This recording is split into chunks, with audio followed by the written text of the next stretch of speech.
Hi everyone, कैसे हैं आप सब। मैं हूं तान्या फ्रॉम ई विद्यार्थी, आप लोगों की हिंदी की टीचर। सो बेसिकली ये वीडियो में हम क्या पढ़ने वाले हैं, ऑलरेडी चैप्टर जो है वो हम पढ़ चुके हैं, लेकिन क्वेश्चन आंसर्स जो है हम वो पढ़ने वाले हैं इस वीडियो में। हम ऑलरेडी क्वेश्चन आंसर्स पहले भी पढ़ चुके हैं, ये वीडियो कॉन्टिन्यूएशन है और क्वेश्चन आंसर्स की। सो बेसिकली ई विद्यार्थी की जो वेबसाइट है, आपको लिंक नीचे डिस्क्रिप्शन बॉक्स में मिल जाएगा। आप डाउनलोड कर सकते हैं फ्री में ई विद्यार्थी की वेबसाइट से MCQ solution, sample papers, important question, previous year papers, books, notes, summary, सब कुछ। ठीक है, तो जल्दी जल्दी जाइए डिस्क्रिप्शन में और डाउनलोड करके रख लीजिए, because this is going to help you a lot in your exams. ठीक है, तो चलिए अब हम इस वीडियो को स्टार्ट करते हैं और क्वेश्चन आंसर्स अच्छे से डीपली समझते हैं। नमस्ते बच्चों, चलो आज हम सब मिलकर फूल और कांटा कविता के जो अभ्यास प्रश्न हैं उन्हें हल करते हैं। तो फटाफट अपनी कॉपी और पेन निकालो ताकि आप मेरे साथ साथ सारे उत्तर लिख सको। तो देखो आज हम क्या क्या करने वाले हैं। हम 4 खास सवालों को समझेंगे। पहला, कांटे का स्वभाव कैसा है। दूसरा, फूल और कांटे में क्या समानता है और क्या अंतर। तीसरा, किसी को भी सम्मान किस आधार पर मिलता है। और हाँ, सबसे आखिर में बड़प्पन की असली पहचान क्या है। एक एक करके इन सबको देखेंगे। तो ठीक है, सब तैयार? चलो पहले प्रश्न से ही शुरू करते हैं। ये सवाल कांटे के स्वभाव के बारे में है। तो ये रहा पहला सवाल, स्क्रीन पर देखो। कविता में कांटे के बारे में कौन सा वाक्य सत्य है? जरा याद करने की कोशिश करो, कविता में कांटे के बारे में क्या बताया गया था? हाँ, तो इसका सही जवाब है कांटा उंगलियों को छेदता है और वस्त्र फाड़ देता है। चलो सब लोग इसे अपनी अपनी कॉपी में लिख लो। पता है, इसका जवाब तो कविता में ही बिल्कुल साफ साफ दिया हुआ है। देखो कविता में ये लाइनें हैं ना, छेद कर कांटा किसी की उंगलियां, फाड़ देता है किसी का वरबसन। इन पंक्तियों से एकदम साफ हो जाता है कि कांटा उंगलियों में चुभ जाता है और वरबसन मतलब सुंदर कपड़ों को फाड़ देता है। इसीलिए जो दूसरे विकल्प दिए गए थे वो सही नहीं है। बहुत बढ़िया, चलो अब बढ़ते हैं अपने दूसरे सवाल की तरफ। इसमें हम फूल और कांटे में क्या क्या एक जैसा है और क्या अलग है इसके बारे में जानेंगे। तो दूसरा सवाल ये है, कविता में फूल और कांटे में समानताओं और विभिन्नताओं का उल्लेख किया गया है। तो भाई नीचे दिए गए वाक्यों में से कौन सा वाक्य इन्हें सही रूप में बताता है। और हाँ, एक बात का ध्यान रखना, कभी कभी एक से ज्यादा उत्तर भी सही हो सकते हैं। तो देखो इस सवाल का जवाब क्या है। यहाँ दिए गए पहले 2 वाक्य दोनों ही सही हैं। पहला है, फूल और कांटे एक ही पौधे पर उगते हैं लेकिन उनके स्वभाव भिन्न होते हैं। और दूसरा, फूल और कांटे को समान देखभाल मिलती है फिर भी उनके रंग ढंग अलग होते हैं। चलो इन दोनों पॉइंट्स को अपनी कॉपी में लिख लो। अब ये कैसे सही है? कविता की इन लाइनों को देखो। है जन्म लेते जगह में एक ही पौधा उन्हें है पालता। और फिर आगे आता है, पर सदा ही यह दिखाता है हमें ढंग उनके एक से होते नहीं। तो देखा, कवि साफ साफ कह रहे हैं कि दोनों एक ही जगह पैदा होते हैं, एक ही पौधा उन्हें पालता है, लेकिन उनका स्वभाव, उनका ढंग एक जैसा बिल्कुल नहीं होता। इसी वजह से हमारे दोनों उत्तर सही हैं। चलो अब बारी है तीसरे सवाल की। ये सवाल बहुत जरूरी है क्योंकि ये हमें कविता का जो मुख्य संदेश है उसे समझने में मदद करेगा कि भाई सम्मान का असली आधार क्या होता है। तो सवाल है, कविता के आधार पर कौन सा निष्कर्ष उपयुक्त है। मतलब पूरी कविता पढ़ने के बाद हम क्या कंक्लूजन निकाल सकते हैं, जरा सोचो। इसका सही उत्तर है, व्यक्ति के कार्यों के कारण ही लोग उसका सम्मान करते हैं। मतलब हमें जो इज्जत मिलती है वो हमारे जन्म या परिवार की वजह से नहीं, बल्कि हमारे अपने कामों की वजह से मिलती है। ये बहुत जरूरी बात है, इसे अपनी कॉपी में जरूर लिखना। कविता की ये लाइन देखो, कितनी गहरी बात कहती है। किस तरह कुल की बड़ाई काम दे जो किसी में हो बड़प्पन की कसर। यहाँ कवि सीधे सीधे सवाल कर रहे हैं कि तुम्हारे कुल, तुम्हारे खानदान की बड़ाई किस काम की, अगर तुम्हारे अंदर ही बड़प्पन की कमी हो। यही तो इस कविता का सार है। चलिए अब हम अपने आखिरी सवाल पर पहुंच गए हैं। ये चौथा सवाल भी पिछले सवाल से ही जुड़ा हुआ है और ये हमें बड़प्पन की असली पहचान के बारे में बताएगा। तो हमारा आखिरी सवाल है, कविता के अनुसार निम्नलिखित में से कौन सा कथन बड़प्पन के लिए सर्वाधिक उपयुक्त है। इस शब्द बड़प्पन पर जरा ध्यान देना कि इसका असली मतलब क्या है। और इसका सही जवाब है, बड़प्पन व्यक्ति के गुणों, स्वभाव और कर्मों से पहचाना जाता है। मतलब कोई इंसान कितना बड़ा है ये उसके धन, ताकत या कुल से नहीं, बल्कि उसके गुण, उसका स्वभाव और उसके काम बताते हैं। चलो इसे भी नोट कर लो। इस बात को समझने के लिए कविता की ये पंक्तियां एकदम सही हैं। है खटकता एक सबकी आंख में, दूसरा है सोहता सुर शीश पर। मतलब एक यानी कांटा सबकी आंखों में खटकता है, किसी को अच्छा नहीं लगता, और दूसरा यानी फूल देवताओं के सिर पर भी चढ़ाया जाता है, उसे इतना सम्मान मिलता है। तो इससे क्या साबित होता है? यही कि हमारे कर्म ही दुनिया में हमारी जगह तय करते हैं।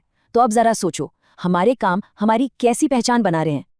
अच्छा, तो सबसे पहले उस सवाल को देखते हैं जिस पर हमें सोचना है और अपने दोस्तों के साथ बात करनी है।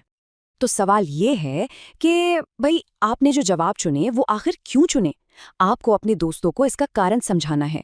मतलब सिर्फ जवाब देना काफी नहीं है, हमें ये भी बताना होगा कि हमारा जवाब सही क्यों है। चलिए देखते हैं कि हम अपनी बात कैसे रख सकते हैं। चलिए अब अपनी कॉपी में लिखना शुरू करते हैं। हम एक एक करके हर पॉइंट को समझेंगे और लिखेंगे ताकि सब कुछ बिल्कुल साफ हो जाए।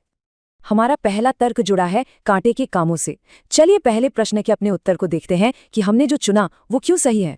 देखिए, हमने ये जवाब इसलिए चुना क्योंकि कविता में साफ साफ लिखा है कि कांटा क्या क्या बुरे काम करता है, जैसे उंगलियां चुभाना या कपड़े फाड़ देना।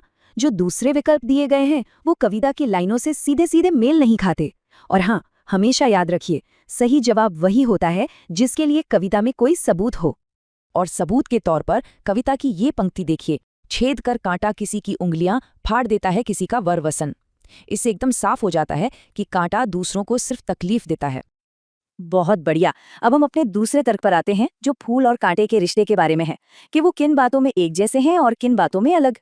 दूसरे प्रश्न के लिए हमने ये देखा कि कविता में फूल और कांटे की समानताओं, मतलब जो बातें एक जैसी हैं, जैसे एक ही पौधे पर उगना, और उनकी विभिन्नताओं, यानी उनके स्वभाव में जो फर्क है, दोनों के बारे में बताया गया है। इसीलिए इससे जुड़े दोनों विकल्प सही हैं। ये कितनी मजेदार बात है ना, कि एक ही पौधे पर पैदा होकर एक जैसी धूप, हवा और पानी पाकर भी फूल और कांटे का स्वभाव एकदम अलग होता है। एक सबको खुशबू देता है और दूसरा सबको चुभता है। अब आते हैं तीसरे और सबसे जरूरी तर्क पर। ये तर्क इस कविता की मुख्य सीख यानी उसके असली संदेश के बारे में है। तो ये कविता हमें सिखाती है कि किसी भी इंसान को इज्जत उसके अच्छे कामों की वजह से मिलती है, इसलिए नहीं कि वो किसी बड़े या मशहूर खानदान में पैदा हुआ है। फूल और कांटा दोनों इसी बात का एक बहुत अच्छा उदाहरण है। और इस बात को कविता की ये आखिरी लाइनें बिल्कुल साफ कर देती हैं। किस तरह कुल की बड़ाई काम दे जो किसी में हो बड़प्पन की कसर। इसका मतलब है कि अगर इंसान के काम ही अच्छे नहीं हैं तो उसका ऊंचे खानदान में पैदा होने का कोई फायदा नहीं है। हमारा चौथा और आखिरी तर्क भी बड़प्पन यानी महानता की इसी सोच को और मजबूत करता है। ये बात पिछले पॉइंट को ही और अच्छे से समझाती है। कविता के हिसाब से असली बड़प्पन इंसान के अच्छे गुणों और नेक कामों से आता है, न कि पैसे, ताकत या बड़े परिवार के नाम से। ठीक है, तो अब हमने चारों तर्कों को अच्छे से समझ लिया है, पर सवाल ये है कि जब अपने दोस्तों से इस बारे में बात करेंगे तो अपनी बात को अच्छे से रखेंगे कैसे। एक अच्छी चर्चा के लिए हम अपनी बात को कविता की लाइनों का उदाहरण देकर समझाएंगे। और हाँ, ये भी बहुत जरूरी है कि हम अपने दोस्तों की बात भी ध्यान से सुने, तभी तो हम सब एक दूसरे से कुछ नया सीख पाएंगे, है ना। तो चलिए शुरू करते हैं। हमारा जो पहला सवाल है वो इन पंक्तियों से जुड़ा हुआ है, जरा ध्यान से देखिए। हाँ, तो पंक्तियां हैं, मैं उन पर है बरसता एक सी उन पर हवाएं हैं बही, पर सदा ही ये दिखाता है हमें ढंग उनके एक से होते नहीं। चलिए अब इसका मतलब समझते हैं और अपनी कॉपी में लिखते हैं। सबसे पहले अपनी कॉपी में हेडिंग डालिए, अर्थ और विचार। अब हम इसका जवाब लिखेंगे। हाँ, तो लिखिए, इन पंक्तियों में कवि ये कह रहे हैं कि फूल और कांटा दोनों एक ही पौधे पर उगते हैं, है ना, और प्रकृति भी दोनों के साथ एक जैसा ही व्यवहार करती है। मतलब उन पर एक जैसी ही बारिश होती है और एक जैसी ही हवा बहती है, पर इसके बाद भी दोनों का स्वभाव बिल्कुल अलग होता है। फूल क्या करता है, वो अपनी सुंदरता और खुशबू से सबको अच्छा लगता है, सबको खुश करता है। वहीं दूसरी तरफ कांटा क्या करता है, वो चुभता है, तकलीफ देता है। तो इससे हमें ये पता चलता है कि भले ही हालात एक जैसे क्यों न हो, इंसान के अपने गुण और उसके काम ही उसे दूसरों से अलग बनाते हैं। शाबाश, लिख लिया सबने? बहुत अच्छे। अब अगला हिस्सा देखते हैं कि अगर आपको यही बात अपने दोस्तों के साथ अपने ग्रुप में डिस्कस करनी हो तो कैसे करेंगे। तो देखिए, जब आप अपने ग्रुप में बात करें तो आप बता सकते हैं कि ये पंक्तियां हमें हमारे अपने गुणों और कामों की अहमियत समझाती हैं। आप उदाहरण भी दे सकते हैं, है ना। जैसे सोचिए, एक ही घर में या एक ही क्लास में पढ़ने वाले बच्चों को एक जैसे ही मौके मिलते हैं, लेकिन फिर भी सबका व्यवहार अलग अलग होता है और उसी से उनकी पहचान बनती है। और हाँ, अपने दोस्तों से ये सवाल जरूर पूछना कि क्या वो भी ऐसा ही सोचते हैं कि हमें हमारे हालात नहीं बल्कि हमारा व्यवहार बनाता है। बहुत बढ़िया। चलिए अब हम अपने दूसरे सवाल पर चलते हैं। तो हमारी दूसरी पंक्ति है, किस तरह कुल की बड़ाई काम दे जो किसी में हो बड़प्पन की कसर। बहुत गहरी बात है। चलिए इसका मतलब समझते हैं। चलिए अपनी कॉपी में फिर से हेडिंग डालिए, अर्थ और विचार, और इसका जवाब लिखना शुरू करते हैं। तो लिखिए, इस पंक्ति में कवि कहना चाहते हैं कि सिर्फ किसी अच्छे या बड़े खानदान में पैदा होने से ही कोई महान नहीं बन जाता। अगर उस इंसान के अंदर खुद अच्छे गुण नहीं है तो परिवार का बड़ा नाम किसी काम का नहीं। असली बड़ापन जो है वो इंसान के अपने व्यवहार से, उसके अच्छे कामों से आता है, उसके परिवार के नाम से नहीं। तो इसका सीधा सा संदेश क्या है? यही कि हमें अपनी पहचान अपने कर्मों से बनानी चाहिए। बहुत अच्छे। अब इस बारे में आप अपने ग्रुप में क्या क्या बातें कर सकते हैं, चलिए वो भी देख लेते हैं। आप अपने ग्रुप में इस पर बात कर सकते हैं और कई उदाहरण दे सकते हैं। जैसे सोचिए कोई बहुत बड़े परिवार का इंसान है, लेकिन अगर वो गलत काम करता है तो क्या उसे सम्मान मिलेगा? नहीं मिलेगा। और वहीं कोई साधारण से परिवार का इंसान अपने अच्छे कामों से दुनिया में नाम कमा लेता है, सम्मान पाता है। अपने दोस्तों से पूछेगा कि क्या वो ऐसे किसी इंसान को जानते हैं। और हाँ, इस सवाल पर भी जरूर सोचना कि बड़प्पन को असल में मापना कैसे चाहिए, किसी के परिवार से या उसके काम से। इसमें हम प्रतीकों का मिलान करेंगे। तो तैयार है? चलिए शुरू करते हैं। अच्छा, जरा सोचिए, फूल और कांटा, ये शब्द सुनकर आपके मन में क्या आता है? ये किसके प्रतीक हो सकते हैं? चलिए मिलकर इस सवाल का जवाब ढूंढते हैं। तो ये जो मिलान करना है उससे पहले ये समझना जरूरी है कि इस कविता में प्रतीक का मतलब क्या है ना? तो देखिए यहाँ क्या लिखा है।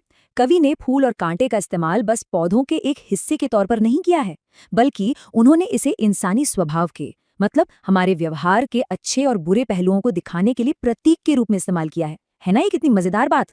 तो अब जब हम समझ गए हैं कि प्रतीक क्या होता है, तो फिर देर किस बात की, चलिए इस मजेदार मिलान वाली पहेली को सुलझाते हैं।